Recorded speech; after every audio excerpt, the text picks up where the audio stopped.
Hello, it's Amelia, but not the pilot, just Amelia. Do you like my new mug? I'm very excited about it. It's a tiny little cauldron. Last time I had my pumpkin mug, and now I have my cauldron mug, and I think that just really rounded out my spooky season, you know? Let's get into it, shall we? We are here to discuss spooky season books. I know this video is a little late. It's been a crazy month. But I read a lot of so scary books this month, this past couple months. I celebrate spooky season from September until the end of November. And so I've been reading quite a lot. First off, I want to start off with my classic recommendation, Harry Potter. Any of them, all of them. I usually just read like the first two around Halloween just because the first two are very spooky Halloween vibes to me. I don't know. So I started off with that. Nice strong start. And then next I went into Coldest Girl in Coldtown, which I've previously talked about. I'm going to briefly talk about it again just to give you a little recommendation taste. Coldest Girl in Coldtown was a vampire book, and it's about if society had vampirism as a disease, and to cope with that, the government was making these little like vampire encampments where the vampires couldn't escape.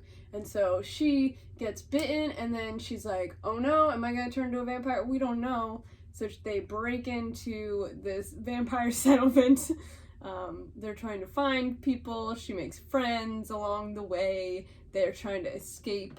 They're trying not to get dead. Stuff like that, you know? Next we got The Maidens. The Maidens is more of an adult fiction book, I guess I would call it. It was pretty good. I thought it was fine. It was pretty spooky because the whole plot concept is that like young women are going missing / dead, and like, what is happening? It's male predators. What a surprise.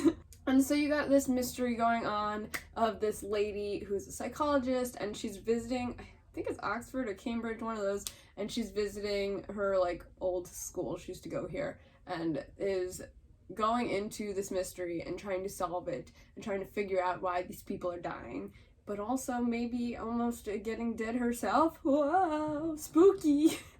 Next I have The Furies. The Furies was very cute. I enjoyed it. It's sort of like if Mean Girls met witches with like Dead Poet Society mixed in. It's like this group of girls, and I think it's like a high school, but they're super tight-knit. They think they're the best. They're in a cool little class at school, but then there's witchy stuff going on, and they're just sort of like mean girls doing mean girl things. And I thought it was fun. I thought it was spooky. Got me in the mood for the season. Next, I read Night Circus. I really liked this book. I've never read any of Erin Morgenstern's books before, but I've heard about them all the time. So I'm very excited to start reading those. Night Circus is it's just so good. Like 5 stars, honestly. It's everything that I like in a book. It is a fantasy book about these 2 magicians, like real, like wizard magicians, who want to get into this competition. They do it every couple millennial, where they train a new wizard to go head to head and see who's gonna win, which proves that their teaching method is better than the other teaching method. So that's like the whole overall arcing plot, but it takes place in a circus because it always has to have a location. So the one guy proposes the competition, and the other guy gets to choose the location, and this man chose a circus, which is cool because circuses travel, so it's not just in one like arena place, which made this one more dynamic than the previous ones.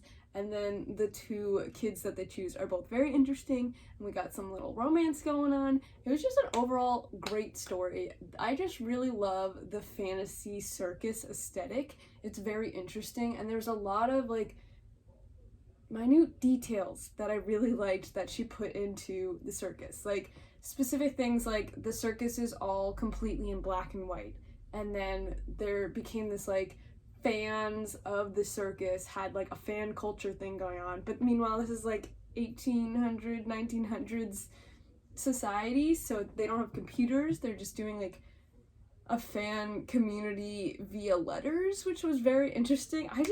I just really liked the book. I really liked the aesthetic of the book. The story was well written. The characters were interesting. It was great. It was just very magical and mystical, and the concepts and ideas in it were so visually beautiful and like interesting to think about. I just can't recommend this book enough. I do know that a lot of people don't like Erin Morgenstern's writing, so I don't know why. I really liked it, but I do feel like her writing is sort of either you love it or you hate it. So I hope you guys like it. I cannot recommend it enough. Next, Mexican Gothic. I loved this book. I wasn't really expecting to like this book as much as I did, but I'm really glad that I picked it up. It is essentially like an Austen novel or a Bronte novel where the main character, woman, is headstrong. She's an amazing, well-rounded character, and she knows what she wants, and she goes to get her cousin out of this mansion because her cousin just married into this rich family, and so they go to the mansion, and there's something in the walls. Like, there's something going on, and everything is really spooky. It's very, like, Wuthering Heights. It's very, like, oh, it was so good. And so it has all those, like, older, like, mansion and, like, rich man aesthetic things happening where, like, the man is aloof and like mean, and that's why he's attractive, like those type of tropes. And it was just so good. Like, it's a modern classic, and I loved it. I actually listened to this one as an audiobook. 10 out of 10. Next, we had another banger. Like, I feel like every book that I read these past 2 months was so good. This, I think, is my new favorite book of all time. It is called If We Were Villains. It is so good.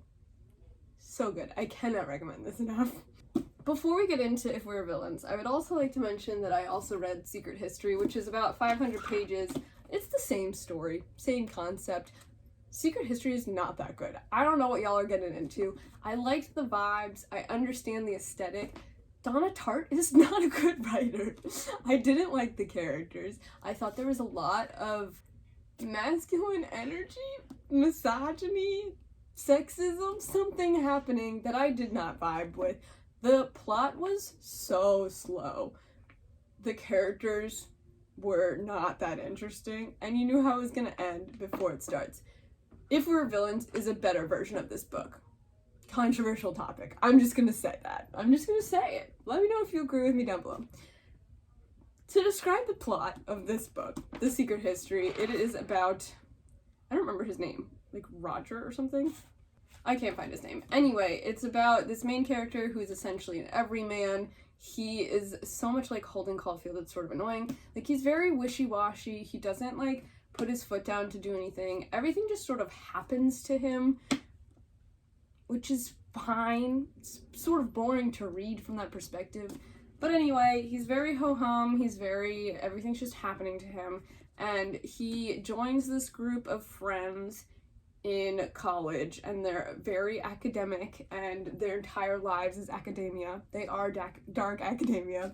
They study Greek literature and all that jazz. And the book starts with saying that they murdered one of the guys in their friend group. So I think there's like 4 or 5 of them, right? It's like the twins, there's the other guy, there's the main character, and then there's this guy named Bunny. And Bunny's just like an annoying guy all around. So it goes through his friendship with Bunny, how like Bunny sort of sucks, and then eventually you get to the part where he dies. So it's like a mystery, but you already know the answer, which is sort of boring, so you're just there for the ride. It is very fall vibes, dark academia, but I just want to say, if you like this, you will like If We Were Villains better. And if you can't get into this book, you should read If We Were Villains because it's better. If We Were Villains is way shorter. I think it's like 300 pages. This is 500. Do you see how thin these pages are? No, thank you. It didn't need to be this long. It really didn't need to be this long. If We Were Villains. So good. It is about a group of friends in college. They are all studying Shakespearean plays. They are going to be actors, but they're specifically going to be Shakespearean actors. And so the whole book has all these different Shakespeare metaphor things going on in it. It's very Shakespearean in a lot of different ways. There's a murder in it. It also starts with the main character in jail for murder. And then as you read it, you slowly find out how we ended up in this place. They're studying Shakespeare acting, and they put on a couple different plays within the book time span. But they also have the type of friendship relationship where they're constantly like quoting Shakespeare things to each other in conversation, which was so good. I just like live for that. Like, that's the type of theater nerd that I wanted to be but never was. And it just got me really excited about Shakespeare again. I really liked reading Shakespeare in high school, but we only read a couple, and I do feel like they are sort of difficult to read on your own. Like, you really have to get into it, and it's not as easy to hear the jokes and hear the different cadences when you're just reading it yourself. I do feel like they need to be like performed or like discussed in English class. I just decided that I want to get back into Shakespeare and start reading Shakespeare again, so I think I'm going to try to read all of the Henry Shakespeare books, like Henry V, all those, and I also want to read Julius Caesar, so I'm hoping to do that next year. We shall see. But I cannot explain how much I loved this book. It was so good. Next, we have another one of my favorite series, the Raven Cycle series. It is 4 books. It is so good for all ages. I love this series so much. I cannot express it enough. They're so good. It's by Maggie Stiefvater again. She's just such a good writer. These books to me are very like Halloween fall vibes. I don't really know why, but they just are to me. They're set in Virginia, and it's this group of kids who is going on an adventure, essentially. They're just so good. So I reread them this year, and 10 out of 10, they still hold up. There's also a spin-off trilogy that she is writing that is also very good. I just really love these characters so much. It is 4 guys, 1 girl, and the guys all go to a rich boys prep school, and the girl goes to public school and comes from a family of psychics. Crazy cast of characters. So we have Blue, the daughter of a bunch of psychics. Then we have Gangsy, who is like old money, rich money. He owns his own apartment that they all leave out of, and he like is running this expedition. He's looking for an old dead Welsh king. That's the whole storyline. Then we have Adam, who is on scholarship and lives in a trailer park and is abused by his father. And then we have Ronan, who's a dreamer. And I don't want to spoil that for you, so I'm just going to leave it at that. This series is so good. I cannot recommend it enough. They are very fall vibes for multiple reasons, and they're very fun, and the trilogy is also amazing, and I'm not going to talk about the dreamer. Ronan, like, the concept of dreaming is just such a cool concept, and I just need you to read it. I think that happens in the second book, but I don't quite remember. But all 4 books are great, 10 out of 10. Next, I have Practical Magic. I love this movie. It's such a good Halloween movie, and the book was even better. Apparently, it's a series. The book was honestly not that similar to the movie. I was surprised. But apparently it's a series of books, and it's all about the sisters, I think. Each one is a different set of sisters, and they all have witchy things happening to them. And they're just all like life lessons, relationships, like happy little vibe, but witchy and spooky. Next I have Once There Were Wolves. This is an adult fiction book. It just gives me fall vibes. It's set in Scotland, and it is about a woman trying to repopulate Scotland with wolves, because they used to have wolves back in the day, but then everybody exterminated the wolves, and now the ecosystem needs the wolves back into their ecosystem to make it better. It was good. I liked it. I don't read adult fiction that much, but I thought it was very interesting, and it had a lot of facts about repopulating with wolves and how important wolves are, and I just enjoyed that. Next, I have The Ex-Hex. Everybody was talking about this book, and I managed to get my hands on a digital copy. It was actually pretty good. It is your classic rom-com. It is about this girl who lives in America, and she is a witch, and she works at the college that is half witchy, half normal muggle people. And she had a fling with a Welsh wizard man back in their college, high school age. And now he just happens to have to come back to the town to do something, and so they run into each other again. And insanity ensues. It's basically a Hallmark movie, but it's set in Halloween, and it's all spooky and witches, and I didn't know I needed this.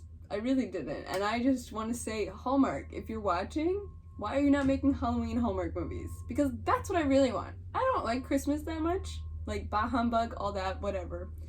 I'm not a big fan of Christmas. I honestly hate the winter. But if you gave me Halloween rom-coms, so good. So good.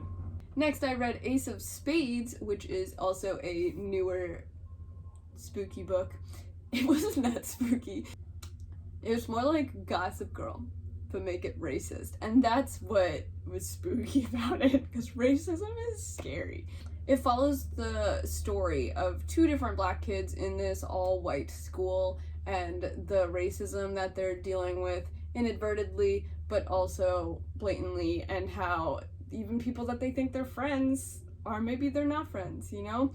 But it was also Gossip Girl, which gave it a little flair. I thought it was gonna be more of a fall witchy vibe, but it's good for all seasons, I would say. I also read the absolutely part-time, what? I can't say this title, it's so long. The Absolutely True Diary of a Part-Time Indian. This is a children's book, but it is a classic. I never read this when I was in elementary school or whenever you're supposed to read it, and I've always wanted to. And since November is National Native American Month, I wanted to read at least one Native American book. I also want to read There. I think that's going to be up next on my list. It was cute. It's very short. It's only like 4 hours. I listened to the audiobook, and the reader actually read it, which was cool because I got to hear like his natural cadence and accent as he spoke. Last but not least, I read Piranesi. So good. So good. I knew I was gonna like this book, but I didn't realize how much I was gonna like it. Literally just based on the cover, I knew it was gonna be good. Piranesi is so interesting. I don't know how to explain it. It starts with you're in this like many-roomed place with a bunch of marble statues, and there's also like tides of water in it, and there's only one other human being in the entire building space. And as you read, you slowly find out more and more about how you got there, what's going on, where are you, who's the other person, and you slowly start to learn stuff, and it is so interesting. So interesting. And yet again, I just really liked the world and like mystery that was created in this story. Like the settings were just so fantastical that I thought it was just really cool. I love books that create a like beautiful setting that's like physically not possible in our world, but it's like possible just enough that you're like, maybe this does exist. Like that's really freaking cool. So those are all the spooky books that I read this spooky season. I also have a list of a bunch of other more spooky recommendation books down below as part of my Goodreads. I have a Goodreads spooky list, including other great books like Dorian Gray, and Dorian Gray is the only one I can think of right now. I hope you guys enjoyed this. I know this was a little late, but I hope you read some spooky books. I am now going to read a bunch of winter books for the month of December. I am currently rereading the Shivers series, and I am also reading Golden Compass for the first time. So I will make a video on that at the end of the month. Thank you guys so much for watching. Bye!